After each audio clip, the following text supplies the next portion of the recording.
Okay, kaya so ginawa ko siyang example, so for you to appreciate. So kung ano yung ginagawa natin.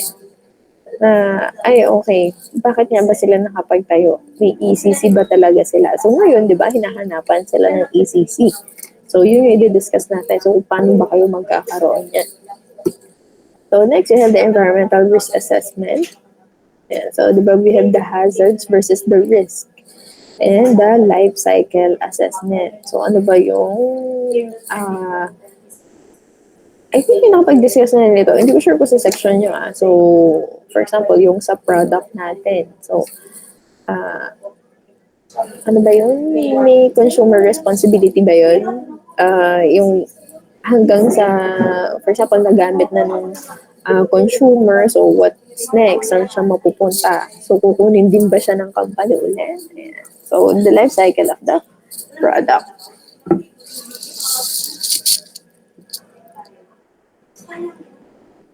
Ayan. So, ano nga ba meron sa environmental management system? So, dito meron tayong mga tools, principles, and procedures aimed at protecting human health and the environment. So, from the potential impacts of its activities, products, and services.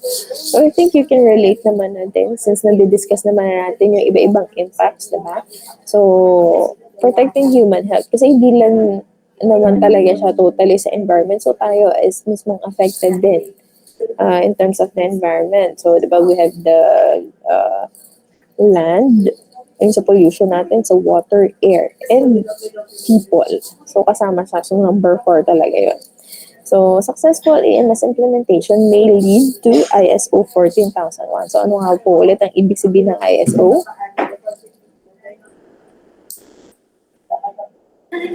O, saan nyo ba ito usually nakikita? Or hindi nyo ba ito nakikita? So, ISO, di ba? So, we have the International Standard Organization. So, ito yung mga standard natin. Although yung iba yung sa ibang language, pero ISO pa rin naman siya. So, di ba minsan may sinasabi tayo na ISO certified. So, lalo na sa mga procedures natin sa laboratory. So, may mga need tayo na dapat ISO doon. Yan. So, to standardize lang din dun sa lahat ng mga ginagawa natin, diba? So, na it's applicable. So, ano, and specifically, ano ba yung 14,001? So, this maps out a framework that a company or organization can follow to set up an effective EMS. So, pag nabigyan ka niyan, oy, have okay. So, it can provide assurance to company management and employees, as well as external stakeholders that environmental impact is being measured and improved. So, syempre, if na-certify ka ng ISO, so, it's ano ba, bragging, hindi naman sa bragging rights siya. So, it's, it will, parang, since you have the certification, okay, yung mga clients mo, or mga investors, so syempre, they would have trust na din na, okay, ISO certified siya. So, in terms of NBI, di ba? So, pwede nilang kunin, di ba? As their environmental firm, ayan, mga ganun. So, the intention is to provide all industries, whether in manufacturing or services. So, hindi lang siya planta. So, yun, like yung sinabi ko, di ba, we have firms. So, or companies that do this mismo services. And so, with a structure that will help ensure all operational processes are consistent, effective, and will achieve the stated environmental objectives of a given organization. For example, aligned ba siya sa SDG mo? Ayan. So, in relation to firms. So, for example, kami, personally, so we are planning to start up to make hindi naman siya talaga company. So, firm siguro talaga and gumagawa ng EIA. Okay. So, we're hopefully mapush naman siya. Ayan. So, we're starting na. So, ayun. So, di ba? Kasi guys, meron nang gumagawa mismo noon. So, they're hiring. But for example, what we know, so sa engineering side is we have the pollution control officers. But we also have people na under ng documentation. in terms of NBI. Ayan. So, yun yung gagawin natin sa second part ng SEM natin. So, we have the technical uh, writing ng mga environmental impacts. Ayan. So, uh, specifically, need din kasi siya. So, bakit? Kasi sila yung magpapabalik-balik sa, sa government agencies. Kasi nga, you need to be given the ECC or the certificate of compliance, diba? So, para ma-proceed mo na matayo yung industry or planta mo. Ayan. So, ito yung the usual na yung siguro general process lang natin. So, plan, do, check, act. So, ano ba in terms of NBI? So, ano under ng planning? So, you need to know, syempre, the environmental policies, also objectives and targets. So, yun yan, ito yung ginagawa nyo ngayon. So, legal register. So, significant aspects and impact. So, mo na, check mo na lahat. Okay? So, you're planning na talaga. So, for the do, so you have the procedures na, so, document control, training, and communication. And so, syempre, nagsa-start ka na dyan, diba? So, ang daming documentation na need. Okay? So, hindi ka naman basta-basta lang magtatayo. For example, if you're gonna have a job soon, diba? Work. So, di ba you need to apply and you need a resume. Ayan. So, or the CV. So, para matanggap ka din ng company or para ma-assess ka. So, ganun din dito. So, para makapagtayo ka, so you need the proper documentation. So, check. So, internal monitoring and auditing. So, we have the supervision. And so, report the results and the act. So, management review. Implement corrective actions and improvement. So, dito, for example, as a group, yung ginagawa nyo natin activity and ginagawa nyo ngayon. So, di ba, magbe-brainstorming kayo, okay, ito na, then, dadating yung Q&A portion. So, possible kasi na may mga nakikita ako na hindi nyo nakita or vice versa. Ayan. Na, ano mangyayari kapag dito sa area na to? Kasi ang na-focus nyo lang ay sa isang area. So, how about the other areas ng NBI? Yeah, so, what could happen? Yeah, so, kaya laging may review from outside or consultations. So, sino nga ba yung may need ng EMS? So, an organization that is looking for strategies to improve. Yeah, so, it's environmental performance. So, there are companies kasi na pinapa-abay na nila to sa iba. So, for example, yun nga, yung firm. So, may specific kasi tayo, yun nga, gumagawa mismo ng EIA. So, sila na bahala.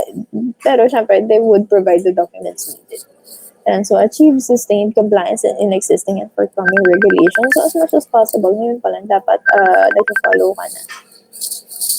So, para wala kang problema sa future. Ayan. So, recognizes environmental problems to be of significant liability. So, di ba, we have discussed yung mga RA natin. So, may mga penalties din yun. So, minsan yun, may kulong pa, di ba? Ayan, so, yun yung mga inisip natin na so, ano mga magiging liability kapag napabayaan natin yung isang area. Okay?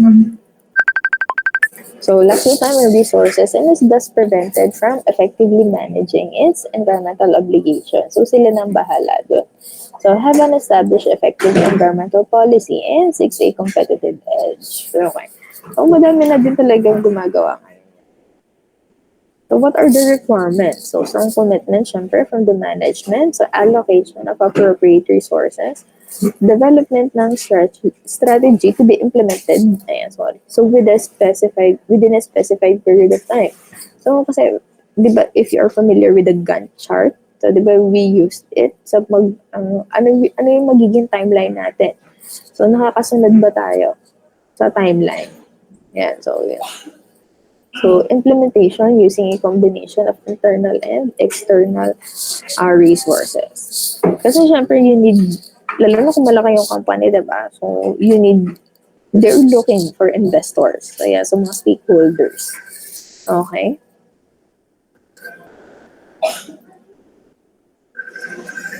So, our purpose here is to reduce waste at source. Hindi ko naman na-discuss na natin siya. Di ba may mga waste management strategies tayo na na-discuss before? Yeah. So, improve environmental performance, enable an organization to comply with present and future stringent environmental regulations, enhance overall productivity, save money, and increase profits. Ayan. So, ano ba yung example natin doon for wastewater treatment? So, di ba may part doon na we can recycle back the water to use it for the process. So, you save money. So, bakit? Kasi hindi ka nakakonsume ulit ng additional water for that, diba? So, mag-increase yung profit mo kasi naka-less ka nga eh. So, more profit for you. Yeah. So, improve image. So, syempre, kapag na-establish ka kasi, na-establish mo na yung company mo in terms of EMS, and so, syempre, more clients would go for your company, diba? So these are the steps in the implementation of an EMS. So orientation and commitment, structure and training, environmental policy and documentation. So dito tayo sa part na yan. Yan. So papatak na yan. So progressive implementation and certification and registration. Ayan. So syempre yung first part naman lagi ng process yung kailangan mong magawa talaga. So before you can talaga totally proceed with your project. So guys, medyo more on words tayo today. Okay. Kasi diba, we usually do the engineering side. So ngayon, we are looking yung as a whole. Ayan. So hindi lang yung part ng engineering. Although, mostly talaga yung may apply natin. So for the impacts. And now, we will proceed doon mismo sa EIA natin. So, we'll be detailed lang doon sa ibang parts ng EIA na sana ma-apply nyo doon sa project nyo. So, itong picture na to is you can check it then from our website, DNREMB, okay? So, we have the Environmental Impact Assessment and Management Division. So, may specific na tayo dyan. So, dito natin pinapasa. So, mga EIA natin, okay? So, officially referred to as the EIA, ayan, so PEISS. So, di ba minsan may nakikita kayong EIA pero ang nakalagay is Environmental Impact Statement. Ayan. So, iba-iba. Pero ngayon, so, ang ina-adapt natin is the Environmental Impact Assessment na. Yun, yung parang doon sa ECC kanina. So, nagkakaiba-iba siya pero ngayon, it's considered as Environmental Compliance Certificate. Okay? So, this is under the PD 1586. So, we'll also discuss later on itong mga environmentally critical projects and yung environmentally critical area. So, paano ba natin masasabi na nasa critical area siya or critical yung project? Okay? So, ito nga yung sa website natin. So, you can check. Ayan. So, yung mga pakita ko sa inyo or di-discuss is lahat na dito. Madadownload nyo lang siya technically sa internet. So, this is a process that involves predicting and evaluating the likely impacts of a project on the environment during construction, commissioning, operation, and abandonment. So, di ba, tandaan nyo na nag-discuss tayo ng project. So, we have an overview that we have different phases. Yan. So, hindi lang natin tinitingnan yung operation mismo ng company. For example, gagawa ka ng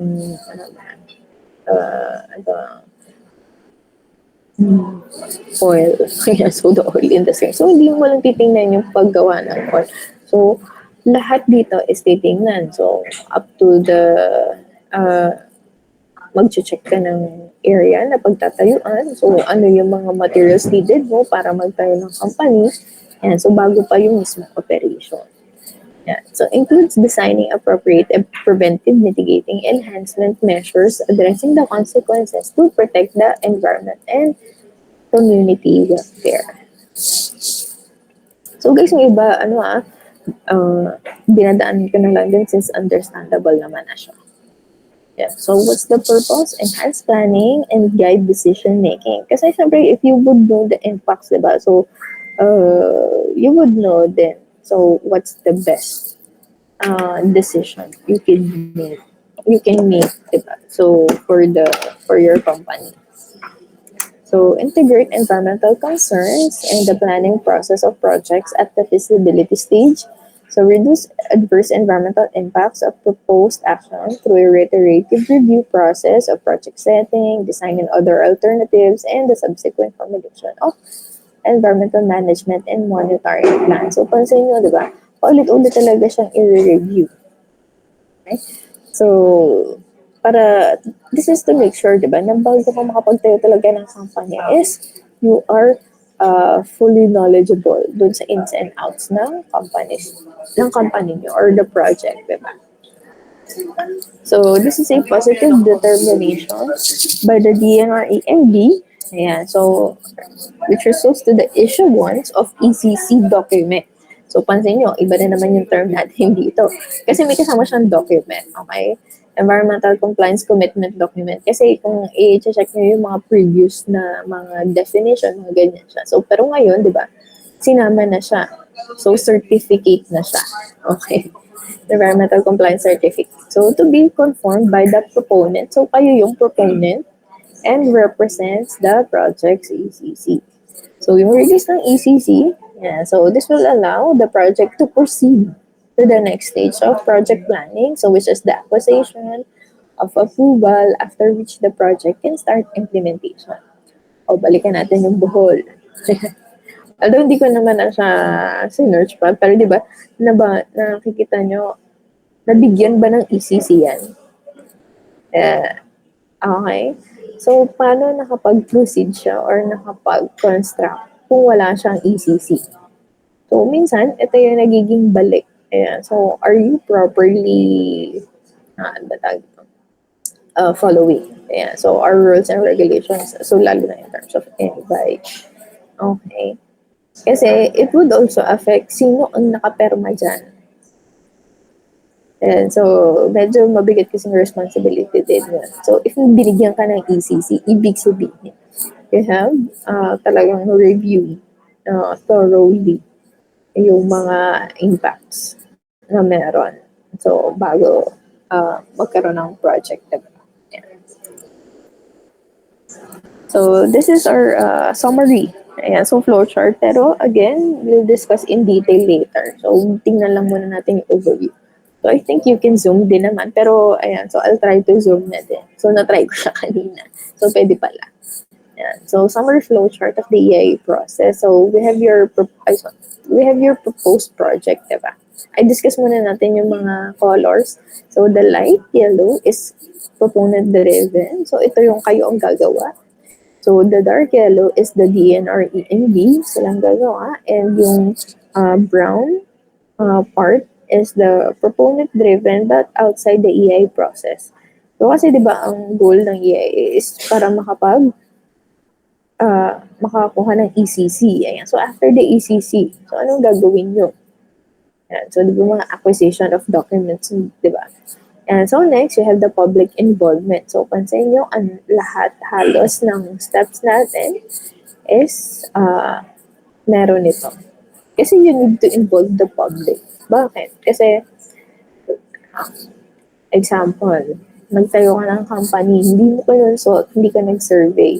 So ano ang magiging tendency nun? So, it would lead na yung iba nagfa-file ng petition. Okay, ipatigil nyo yung construction niya. Okay. So, kailangan aware din sila. Yan. So, isa-isahin natin. For your project, may maapektuhan ba tayong NBI part? Yan. So, is the EIA required or not? So, if it's required, so you do the EIA study or scope. Study scoping. Yan. Study or scoping. Yan. So, ano ba yan? So, scoping. So, ano ba ang cover ng iyong EIA or the project, diba? So, the EIA study or report. So, preparation. Yeah. As a requirement for ECC application. So, ito na yung gagawin natin. So, di ba, we have a modified EIA na ginawa. Ayan. So, kasi medyo mahaba talaga yung EIA.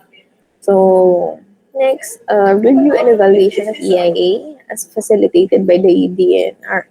So, syempre, they will open it pa rin naman to the public involvement pa rin. So, dito na nila i-assess. Okay? So, kung pabibigyan ka ba ng ECC or not. So, if they issue an ECC, so, good.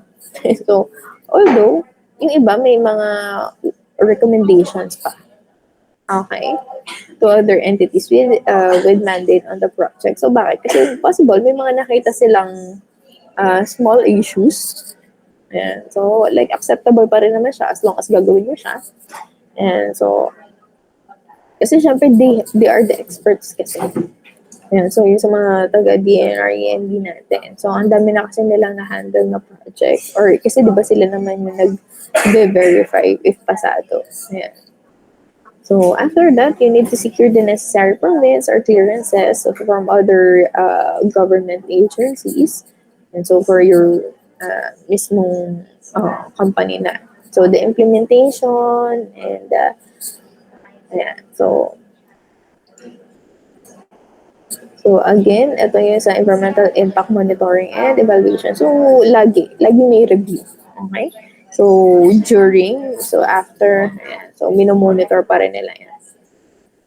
After the implementation, so baka naisipan nyo na may expansion kayong gagawin or project modifications. Yan. So, if meron, you'll go back to step 1. Okay? Kasi syempre, they would need to check. Sorry. If, may, baka mamaya, may impact yung gagawin niya na modification. Yan. So, dito naman, kapag na-deny yung ECC mo, yes, you need to change the project plan or relocate. Kasi, yun naman ang possible reason is yung location na napili mo is not that good. Yan. So, for your project, may maapektuhan. Okay, siguro baka nagkulang sa research. Ay, sa area na yan, may gantong issue pala. Okay, mga ganon. So, again, you'll do the EIA study scoping. Okay, so ano ulit yung mako-cover nyo for that? Okay? So, it will be posted naman. Feel ko malinaw naman siya. So, kapag nasa, posted na. So, now, we'll go, it's to the EIA guidelines. So, we'll be specific na. So, again, yung ating project is modified kasi medyo mahaba talaga yung process ng EIA and very detailed. So, for our project fact sheet, so, syempre, summary of project description. So, di ba, or like sa thesis, di ba, we have the abstract. So, mga ganon. So, project documentation. So, anong included dito? So, EIA team, EIA study schedule, and area. So, description of key EIA methodologies. So, including sampling and measurement plans, scoping, and public participation.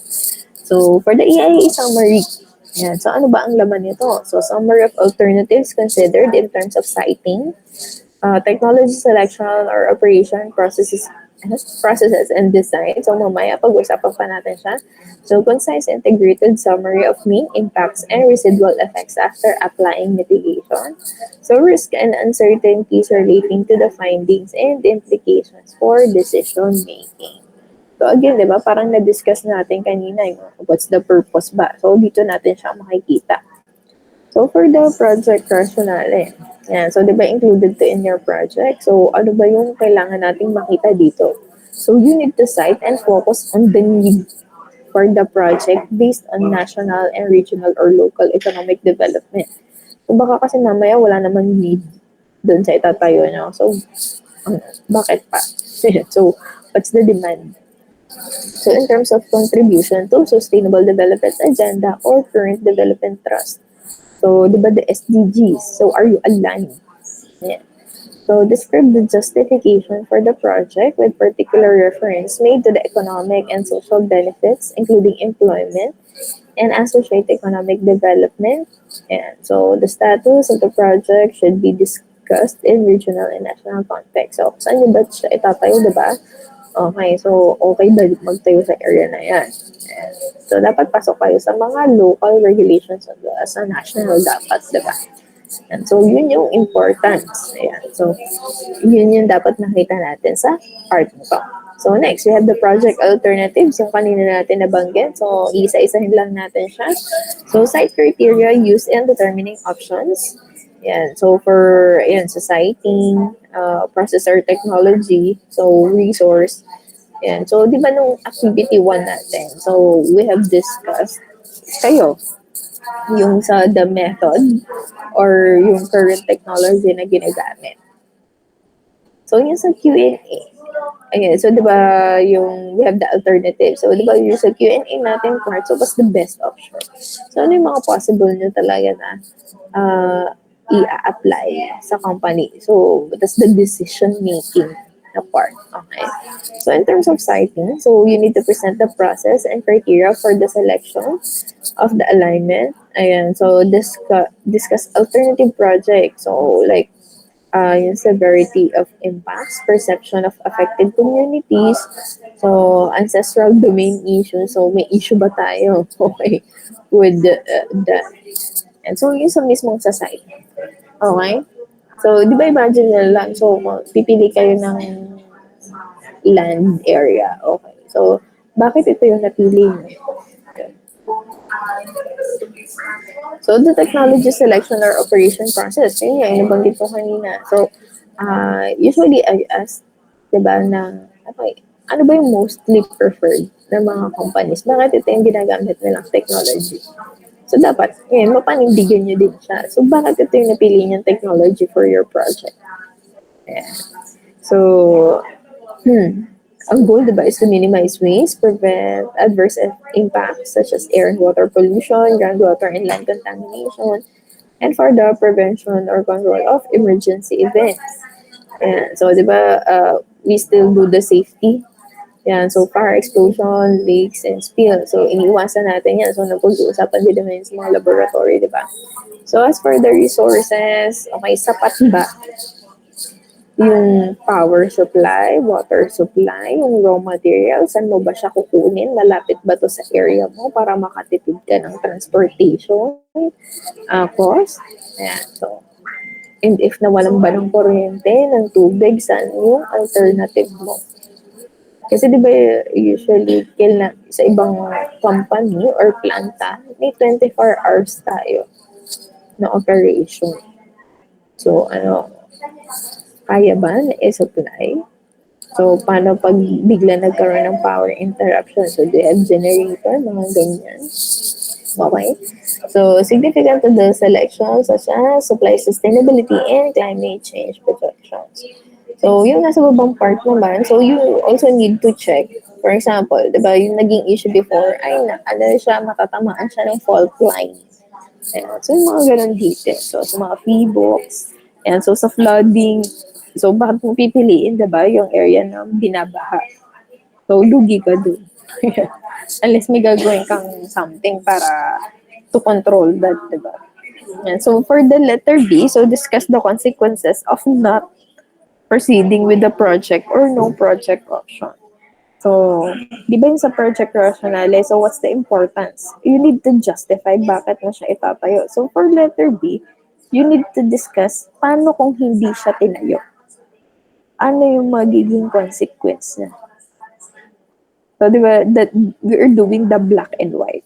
So, itatayo mo siya, yung benefits niya versus dun sa hindi mo itatayo, ano yung mga consequences? Parang okay sayang naman hindi siya tinayo. Bakit? Ayan, so, nakuha po ba yung difference natin with that? Nandiyan pa ba kayo? Naka 30 minutes pa lang tayo. Okay, so I hope you get it naman. Ayan, so what's the difference? So next, we have the project components. Ayan. So I think this is included naman in your project din. So although hindi ko kailangan ng super detail doon sa ibang part. Okay, again, we'll focus on the NBI. Kasi yung ibang part dito ay pang plant design na. So the general layout of facility. So siguro basic lang. And so map showing the location and boundaries of project area. So, bakit? Kasi titingnan natin sa mapa. Okay. Ay, ang dami naman palang residential areas na katabi. So, bakit ka dito magtabi? Mga ganun. Or, ang daming puno. Ayan. So, are you sure you're gonna cut down the trees? Mga ganyan. So, identification and general description of major components such as materials, capacity, number, safety features. Ayan. So, enough ba? Okay. So, yung mga materials mo ba na gagamitin is okay. And then, okay ba yung pagkukuhanan mo? So, ano ba ang magiging effect? So, if ganun kadami, or are you getting it from other companies? Yeah. So, letter C, identification and description of facilities and infrastructure. So, the support. So, it's the power, yung kanina na nabanggit, energy source, water supply. Ayan. So, you need din kasi to check. Kasi may areas na hindi pa siya abot or sobrang kailangan mo mag-invest para maabot ka nila, like yung mga power supply. Yan. So, kaya pansin mo yung may mga malalaking tower. Yan. So, yung mga malalaking wire, yung sa taas. Ayan. So, hindi siya yung sa, like, kuryente na pambahay. Yung sa mga talagang matataas or malalaki. So, kasi doon nagko-connect. Ayan. So, yung mga companies. Ayan. So, or para ma-reach nila yung ibang areas na wala pa. Kaya ang target ng ibang companies is yung malapit sa supply. Okay? So next, identification and description of pollution control devices. So I think dito kayo swak na swak, diba? Familiar naman na kayo dito. So waste management system. So for example, for the wastewater, air emission, domestic waste, toxic and hazardous waste. So na-discuss naman na natin yan. So non-toxic and non-hazardous waste. So what would you do? Okay. So, to address those. So, again, iba-iba kayo kasi iba-iba naman kayo ng industry, di ba? So, ano yung mga possible nyong gamitin for that? So, next, you have the project size. So, siguro approximate lang naman to. Ano bang target nyo, di ba? Na product or services. So, next, you have the development plan, description of project phases and corresponding time frames. Ayan. So, ano nga ba ang under ng pre-construction, construction, operation, and abandonment? Feeling ko naman na browse nyo na or nascan yung ating examples for this. For example, natin sa pre-construction. So, this includes the planning, acquisition of rights to use land. And so, kasi you need to, ano din, kasi check. Wala pa ba may nagmamay-ari na ibang company? May iba kasing company na namimili sila ng lupa. Okay? Or, like, bibilhin mo ba pa rin siya sa owner mismo? And so, for the construction naman, so this includes land or site clearing. So, syempre, magtatayo ka, diba? Hindi naman pwedeng na doon pa rin yung ibang puno. Although yung iba, minemaintain yung ibang mga trees natin. Pero syempre, mostly kasi tatayuan mo siya ng facilities. So, you need to cut down trees. So, diba, FYI na lang. So, for every trees kasi, diba, na puputulin mo, is kailangan mo magtanim. So, may requirement tayong ganun. And there's a corresponding fee for every tree na puputulin mo. For example, di ba minsan ang abundant kasi is the coconut tree. So, how much? Ayan. So, ilang puno ba yung mapuputol mo? So, just to put up your industry, di ba? So, so, fair fight lang din. So, temporary housing. So, anong ibig sabihin natin dito? So, napapansin nyo ba yung iba? May mga container van. May mga, yung ginagawa nilang office in the meantime, di ba? So, kasi wala pa nga silang mismong opisina. So, lahat naman nagsastart sa ganon. Yan. So, transport of materials, so health and other services for the workforce. So, discussion of temporary facilities. Yeah, so including the progress of work, so number of workers required. So for the operation, ano naman under nito? So projected period of startup or commissioning or full operation na mismo.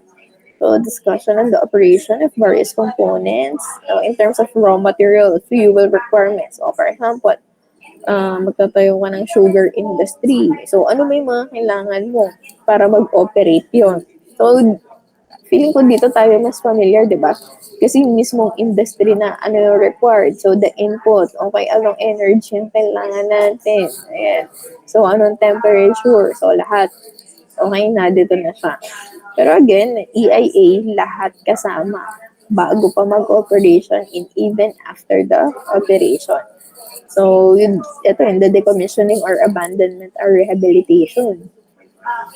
So, di ba, we have, usually kasi, we have the projected life or yung lifespan mismo ng project. For example, condominium, di ba? So, we have 50 years kasi ang lifespan niya. So, depende na lang kung okay pa ba yung building. So, dito, depende din siya. So, what would you do? So, what are your plans after the ano ba, 50 years. Ayan, so na lifespan ng company or the project.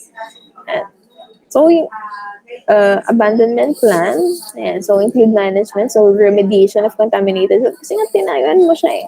So anong plan mo after? Okay pa ba siya? So, yung iba, nire-restore yung land or, ayan, so rehabilitation. Ayan. Ano ba? Ayan. So, proper land restoration, proper dismantling or abandonment of facilities. Ayan. So, demobilization plan to include proper dismantling pa rin. Ayan. And other necessary activities. So, imagine nyo na lang.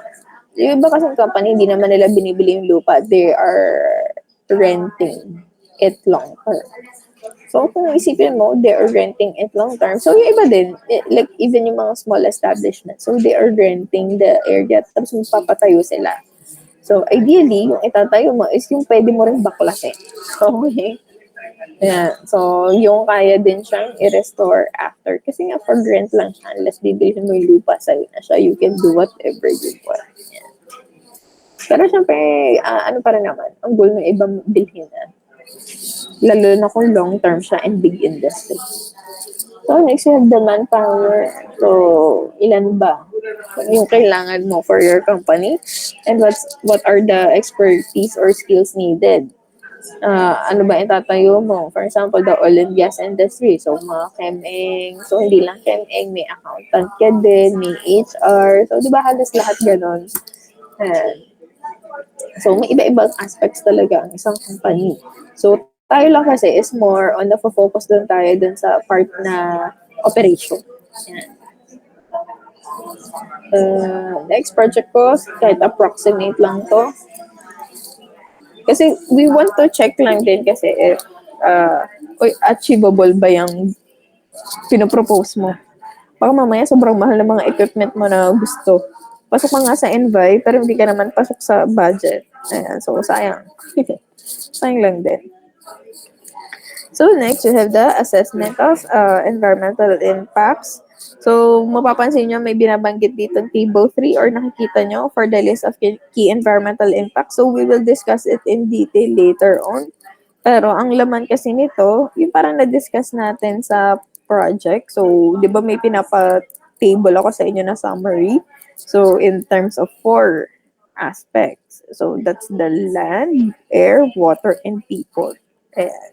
So, ano ba yung mga impacts so in those areas?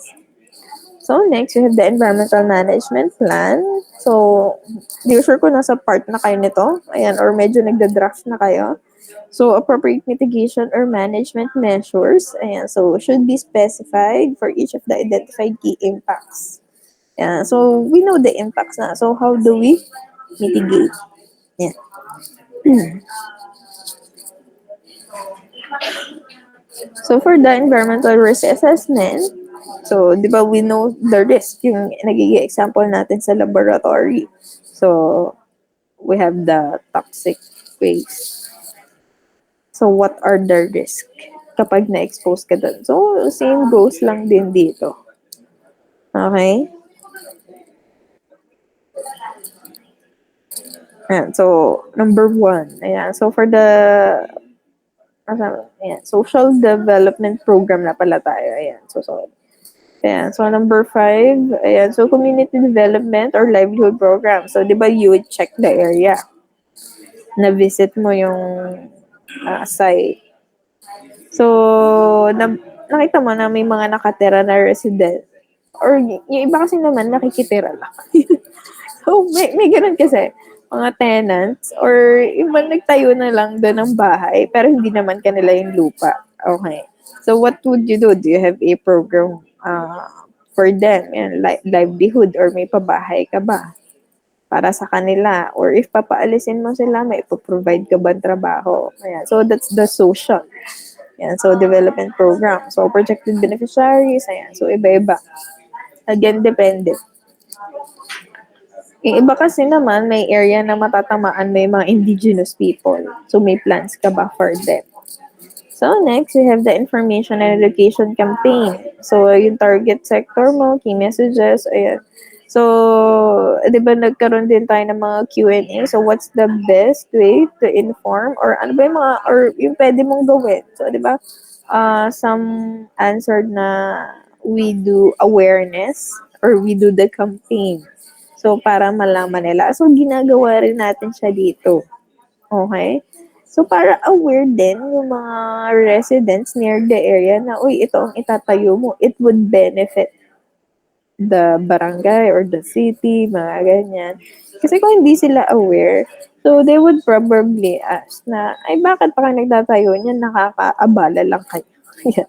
So, minsan kasi lalo na sa construction, na part. So, di ba, ang gabok and everything, iba reklamo pa more. Ayan. So, you need also to let them know na ano ba yung tinatayo nyo. Usually, ang pinopromote ng iba ay madaming trabaho ang mabibigay. Ayan. So, kapag nagkaroon ng industry dito. Ayan. So, next, environmental performance. Yan. So, yan, mga results of compliance, monitoring. So, analyze performance based on environmental quality performance. Although, di ko naman na ito require. Pero, ideally, so, yung performance mismo, in terms of NVI, is nire-review. Yan.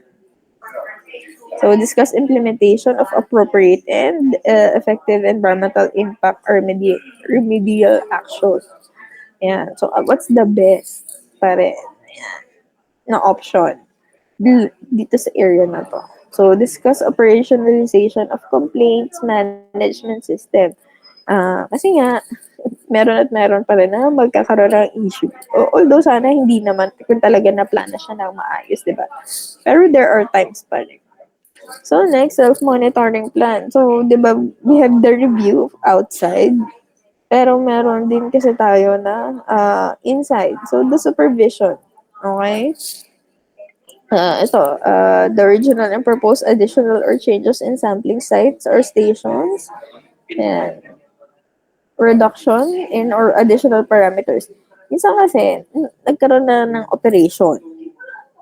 Then, okay, parang may need na changes. So, para maka-adapt doon sa area na yun, mga ganyan. So, you need some changes din. So, doon papasok yung sa self-monitoring plan nyo pa rin. So, yan.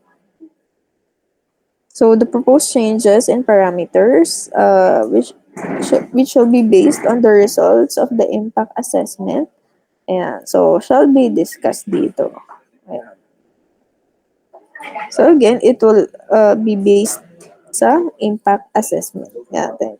So, for the multi-sectoral monitoring framework naman, so,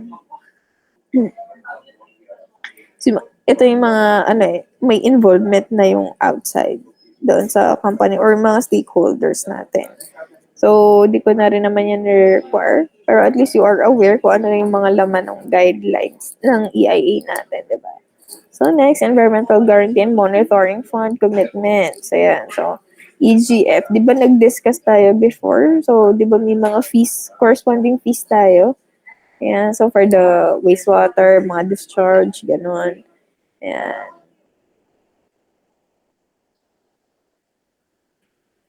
And, yeah. So, number 7, so decommissioning, abandonment, and rehabilitation policy. So, yun yung napag-usapan natin kanina. So, what are your plans after? Okay. Nung lifespan ng company. So, ito na yung detailed kasi na part. Yung kanina yung overview. So, 8, institutional plan for EMP implementation.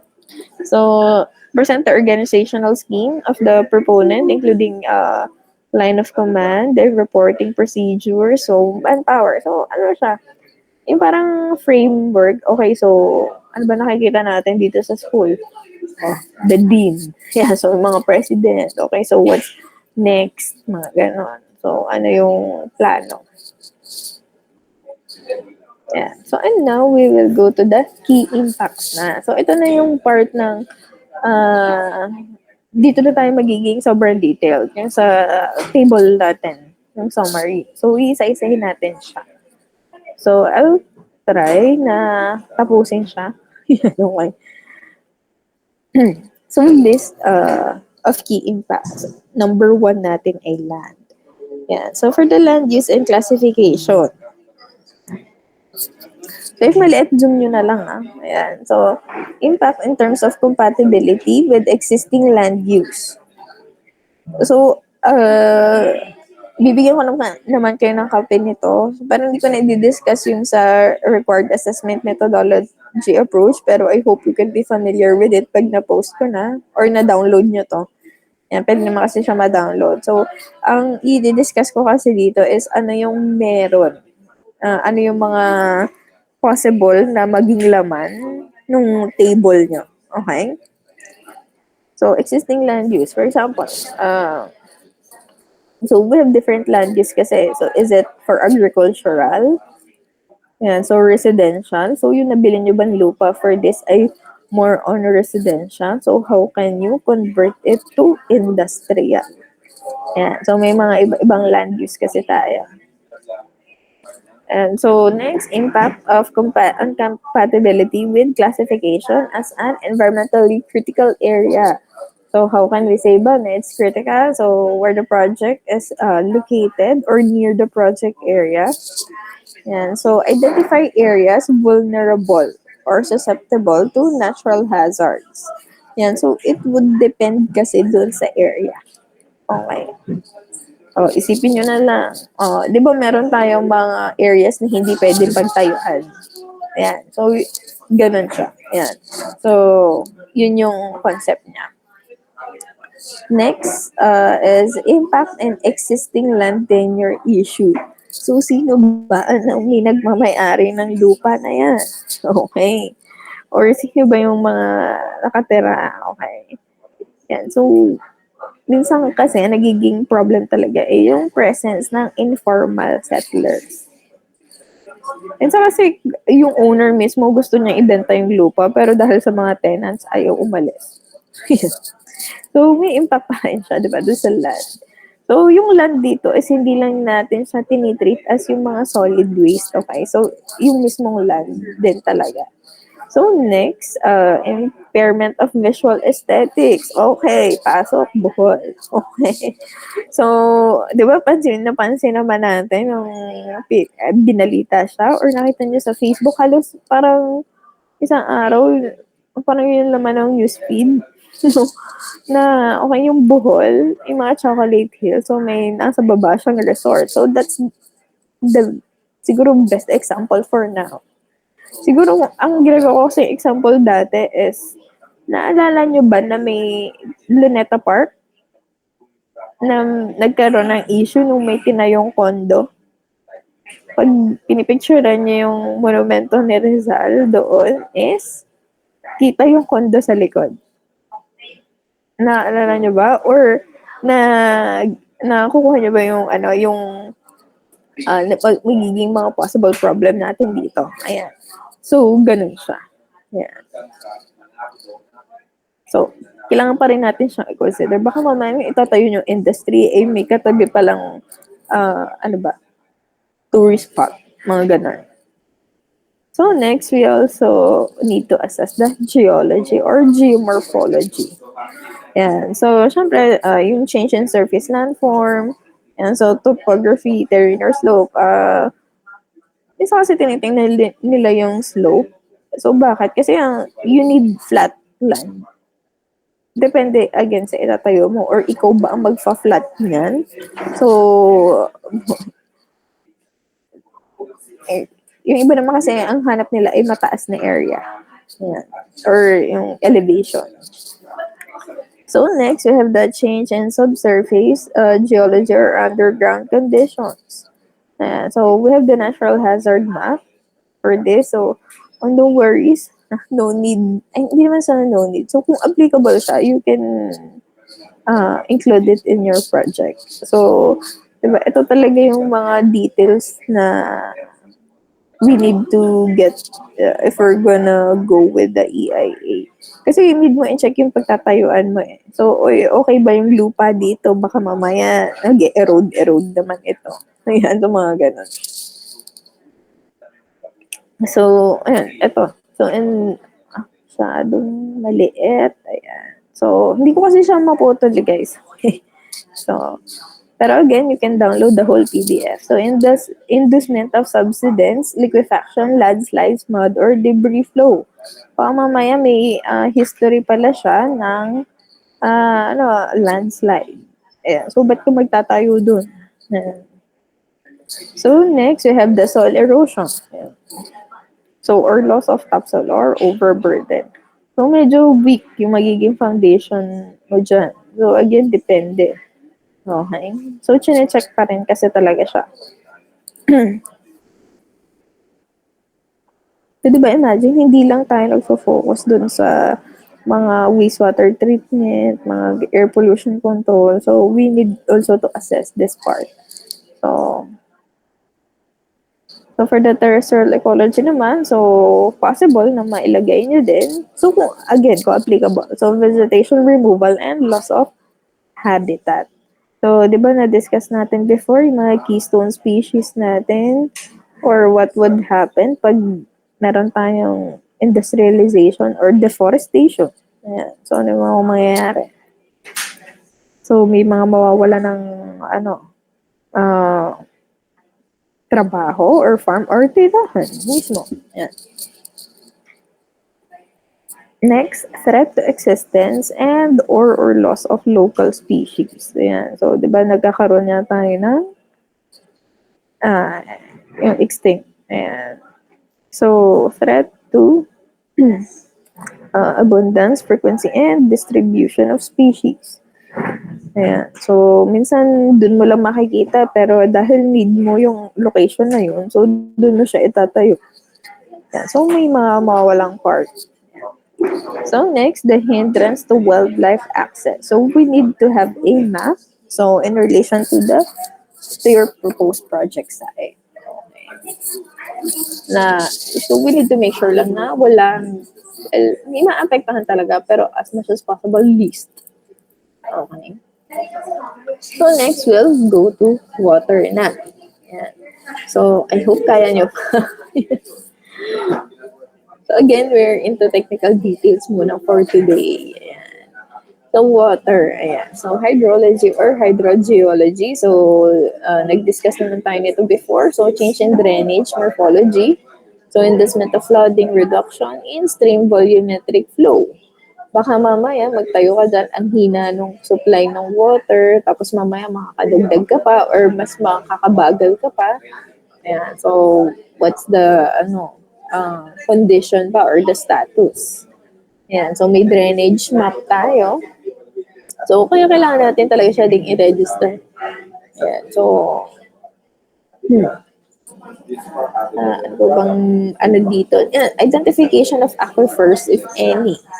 Baka kasi mamaya, matamaan mo yung aquifer.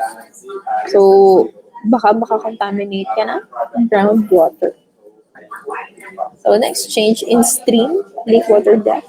So, regional hydrogeological map. So, again, depende naman to sa magiging project. If ang target nyo ba or sabi ba sa project nyo is ideally malapit siya sa water source or water body.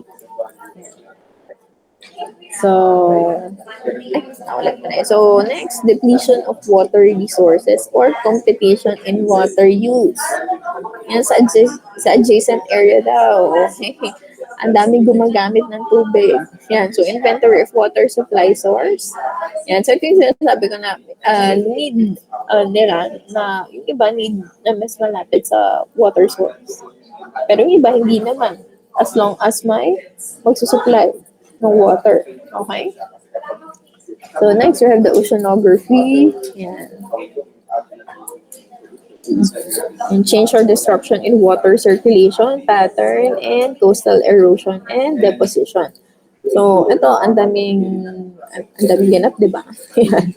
Pero, sige, pili lang tayo. Ayan. So, storm surge hazard, exposure, vulnerability, risk map. So, again, kailangan natin siyang i-consider. Not just the, kasi, yung mga wastewater na mapoproduce natin during operation. So, we also need, kapag itatayo na natin siya, so, ano ba yung magiging affected? So, change in bathymetry. So, if this will also apply lang naman.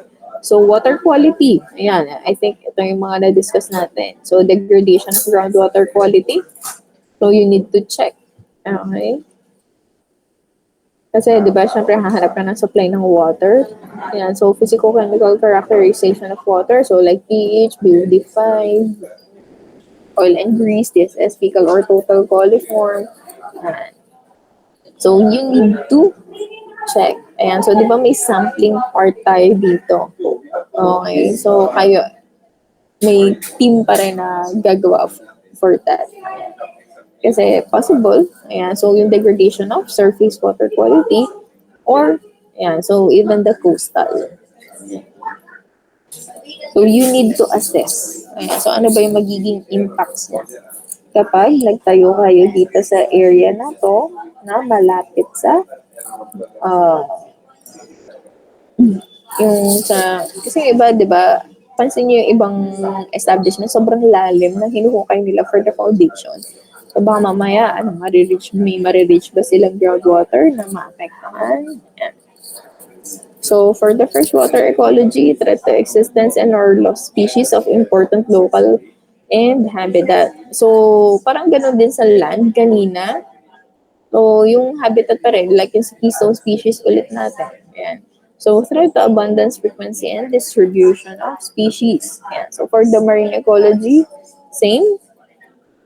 So, iba-ibang area lang. Kasi medyo malawak, di ba? Yung sa water natin. Yeah. So, as much as possible, iniiwasan natin magkaroon ng water pollution.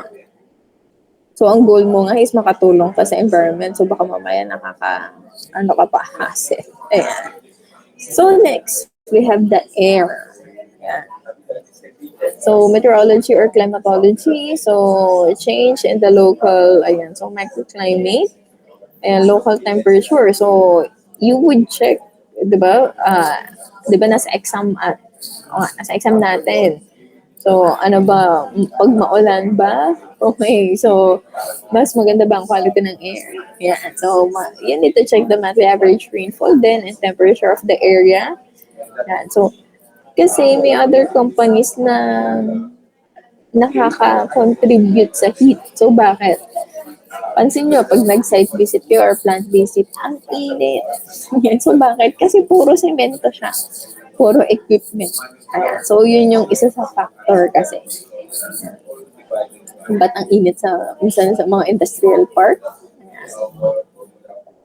So, next contribution in terms of greenhouse gas emissions.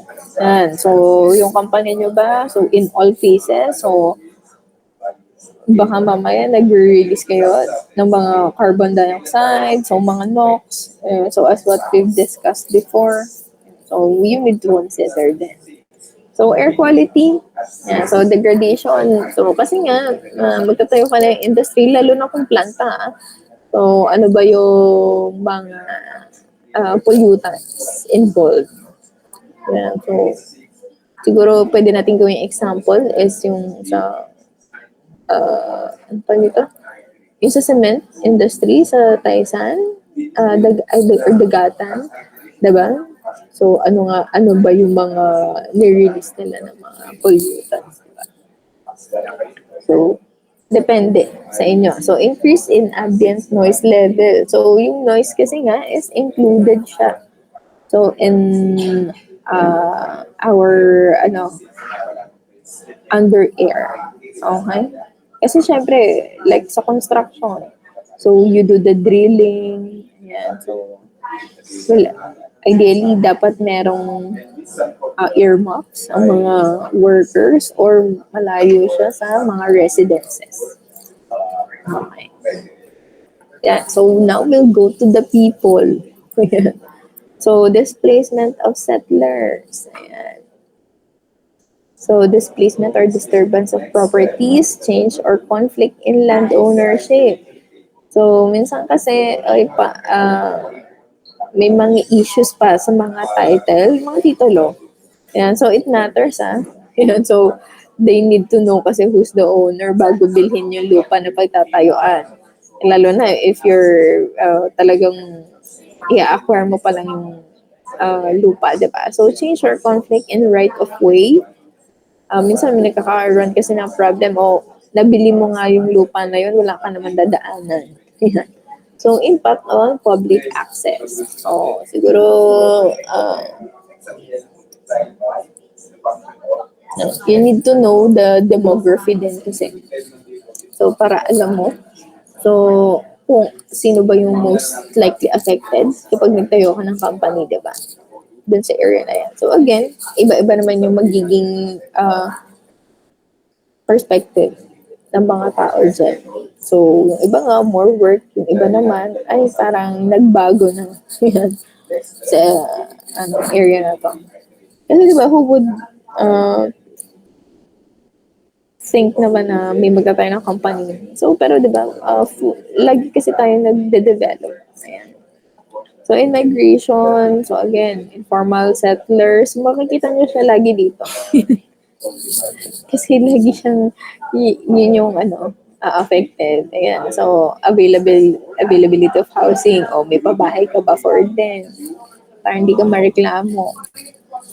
Next, cultural or lifestyle change. Ayan. So, I think nabanggit ko na ito kanina, lalo na sa mga indigenous people. Yung iba, hindi talaga nila tina-target yung area na yan. So, pero yung iba, parang no choice sila, matatamaan yung area. So, what are your plans for them? So, impacts on physical cultural resources. Ayan. So, I am assuming lang na medyo binabasa nyo yung nasa screen natin. So, nagtitake time. So, mga cultural interest naman to.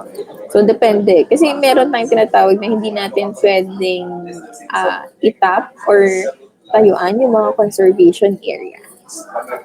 So, like yun yan, yung sa Bohol.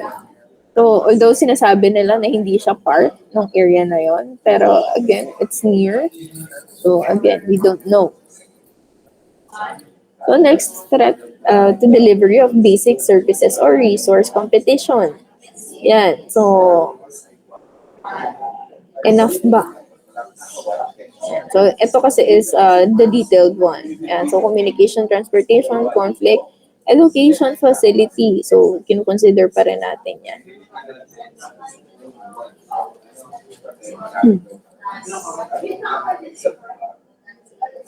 So, next, we have threat, syempre, to public health and safety. So, we want naman talaga na safe pa rin kahit may new company na ilalagay, diba? So, we do the statistics and common diseases, ayan. So, environmental health and sanitation profile. So guys, again, dinadaanan ko lang iba kasi medyo magtatagal tayo kung i-specify ko lahat. Pero at least I'm sharing lang din kung ano yung mga possible. Ayan. So, generation of local benefits from the project. Ayan. So, syempre, again, ang usual target nila is madaming magkakatrabaho pag pinatayo ang kumpanyang ito. Ayan. So, kasi syempre, yan ka, hindi ka nalalayo. Diba yung iba, mostly nagmamanila kasi before is wala naman masyadong industry sa provinces. Pero ngayon, meron na tayong industries dito sa atin, Batangas. Yan. So, near the area na. Yan. So, there are a lot of opportunities. Kahit yung simple na kainan near the company. So, di ba nakikita nyo ang dami na near the area na nagkakaroon ng opportunity for work. Mm,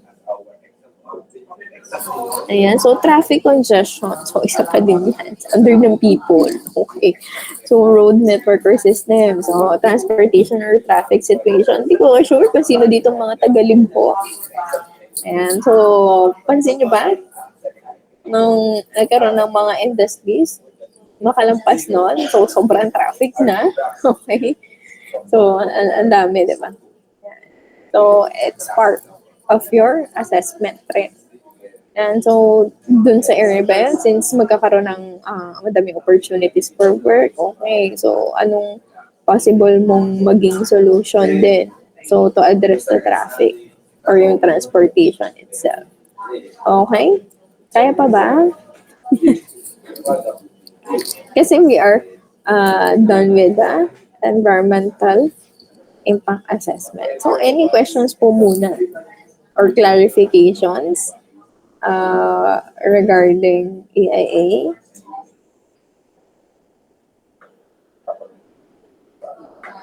Wala? Okay pa naman kayo sa project nyo? Okay pa? Okay. So, okay lang ba? Ituloy ko pa? So, konti na lang naman yung ERA and LCA or the life cycle assessment. Okay. So, tapusin na natin siya. So, then we'll discuss the exam next week. So, for the environmental risk assessment. So, this is a process for evaluating how likely it is that the environment may be impacted as a result of exposure to one or more environmental stressors such as chemicals, disease, invasive species, and climate change. So, kanina kasi diba is ano yung magiging impact sa environment. So, ngayon is ano yung risk kapag na-expose kayo sa hazard. Ayan. So, ERA, so the usual natin na process is number one, problem formulation. So, including hazard identification. Okay. So, na-identify natin yung hazard. For example, chemical. Ayan. So, may chemical involved. So, we need to do the characterization. So, ano ba yung mangyayari kapag na-expose ka?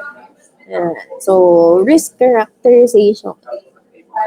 So, ano ba yung mga possible risk? So, is it mild ba yan? Or talagang very extreme na?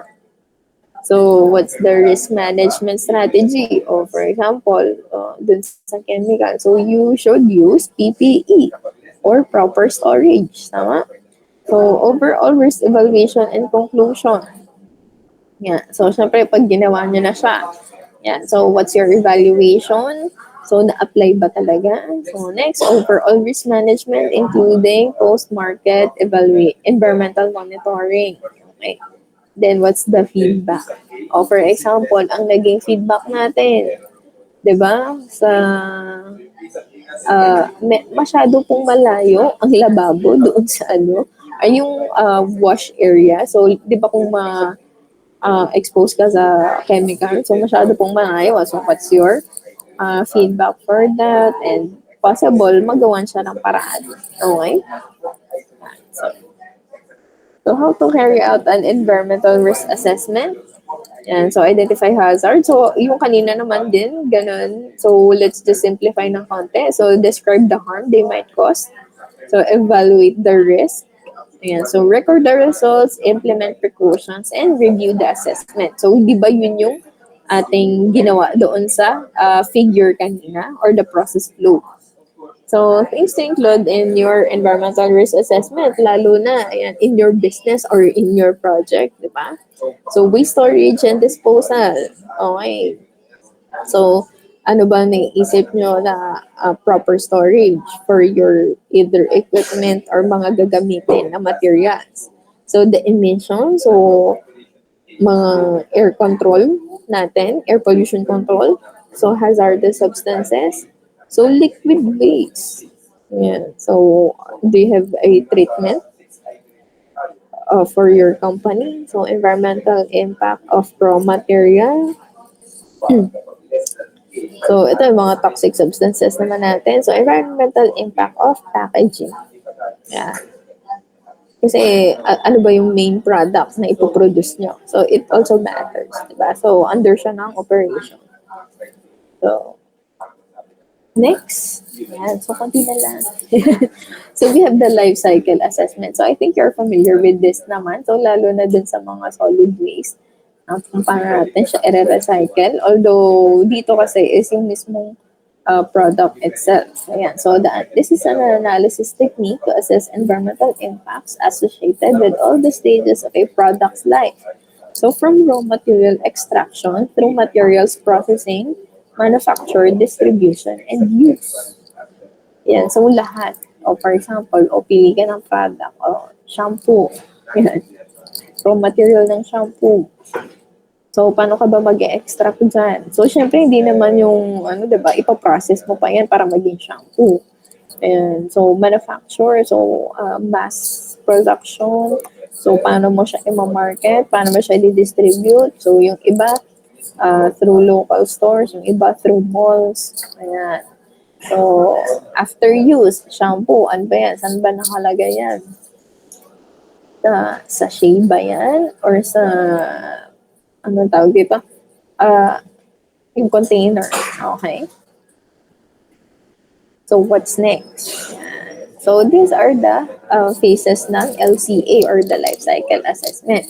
So, we have the goal and scope, LCR or the life cycle inventory. So, the impact assessment din ng life cycle and the interpretation. So, ano ba yung under ng goal and scope? So, pipili lang ako So, pero I hope you are reading everything din.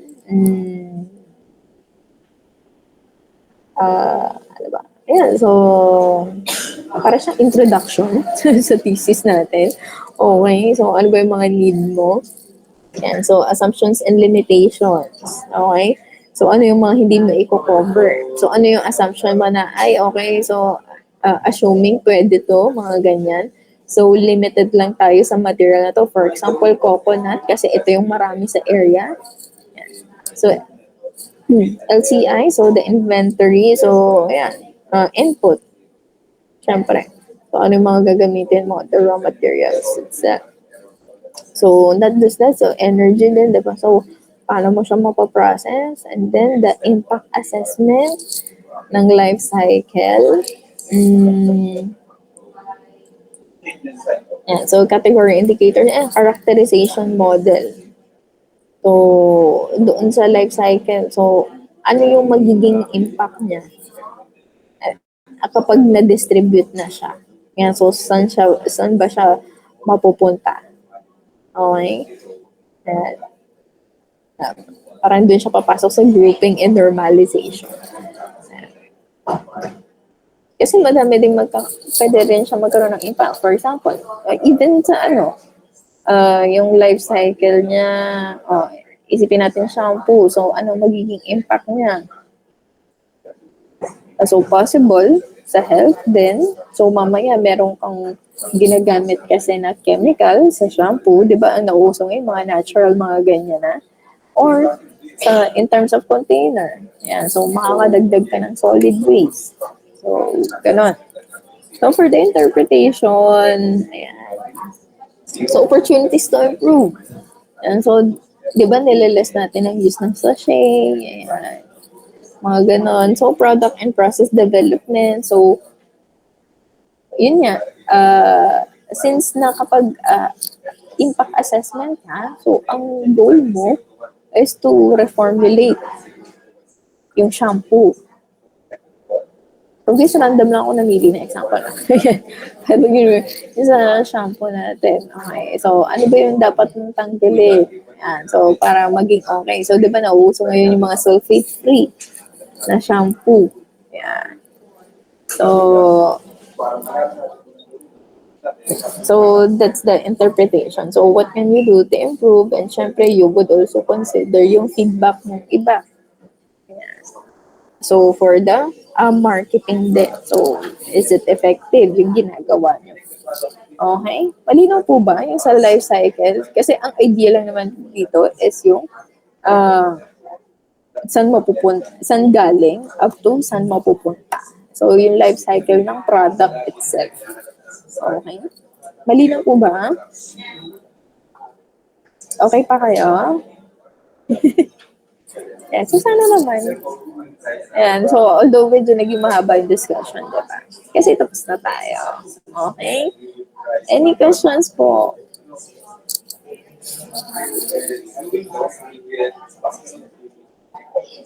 Wala? Okay. Ayan, so we have remaining time pa rin naman. Hindi ko sure kung mag-meet pa ba kayo or medyo over na sa information. Kasi minsan yung iba naman nag-meet kasi okay, may bago tayong pwedeng idagdag. Ayan, so it depends on you. So it's your free time naman after this. And yun, I hope to meet you next week online for the discussion of exam. So, di ba yung ginagawa natin before is I'll just give the representative your scores or intayin nyo na lang yung paper. So, depende sa inyo. Okay? So, yun lang naman. If you don't have any questions, so you can leave the meeting naman natin. So, thank you. Again po, open ako for consultation if needed for the project.